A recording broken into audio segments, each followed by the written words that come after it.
Chris here. I was asked how do I prepare coffees for myself during the day. And my go-to is always my handy dandy French press, because in this roast master's opinion, I still feel that that's the best way to enjoy coffee and get the true flavor of the coffee out of it. It's also very easy to do. Depending on the type of coffee, I'll switch it up, and you're going to see a few of those a little bit later on. First things first, I'm going to explain and show you how I do my French press. First and most important is always start with fresh coffee. To prepare the French press, what we're going to do is we're going to start out with, I like to use 2 ounces of coarsely ground coffee. Very important that you get the grind right, because otherwise it could be a little bit tricky. If the coffee's too fine, when you go to plunge, you're not going to be able to plunge because the water can't get through the mesh filter. Also, the coffee might turn out a little bit too bitter for you. So you want to use a coarse ground coffee. I like to use 2 ounces for this large size press pot. The nice thing about the press pot is you can adjust it to your taste.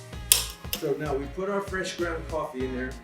We've got our hot water at 200 degrees, never at boiling. If you don't have a fancy kettle that'll tell you the temperature, bring your water to a boil, let it set for 2 minutes aside, and then go ahead and pour. By that time, it should be down around 200 or so.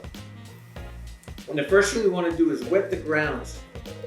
If you can look in here, you can see what's developing is what we call the crust. And what that is the reaction of the hot water hitting that fresh ground coffee, and the CO2 and the oils that are inherent in the coffee are being released.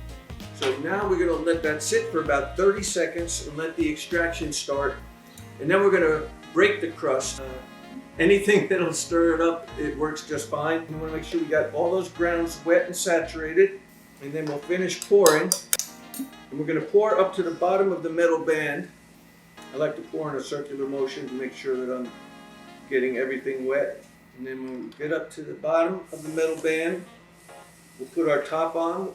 Always make sure that the mesh is facing the spout, so when we go to pour, we can pour and it's not going to get stopped up on us.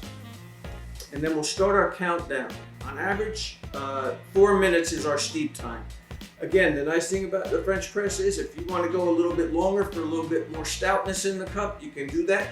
If it's a little bit too bold for you and you want to go a little bit lighter, you can do about 3.5 minutes.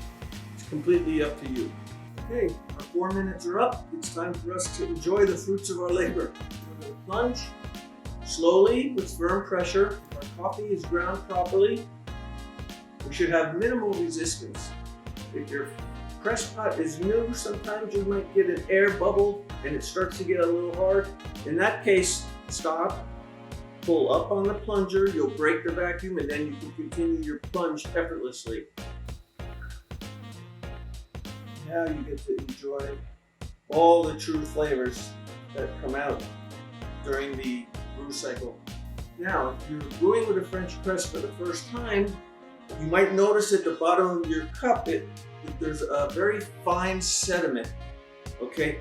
Not to be confused with grounds. Grounds are unpleasant. Nobody wants grounds in their mouth. But when you get to the bottom of the cup, should you drink it, which I encourage you to do so, what that is, that sediment is actually solids that were floating in suspension that settled to the bottom of the cup. They are so fine that if you should drink it and you rub your tongue across your teeth, you can't even feel it. That's how fine it is. It's a part of the coffee. They were in suspension before and they've just settled to the bottom of your cup. Nothing to be alarmed about. Something to actually be enjoyed. Cheers.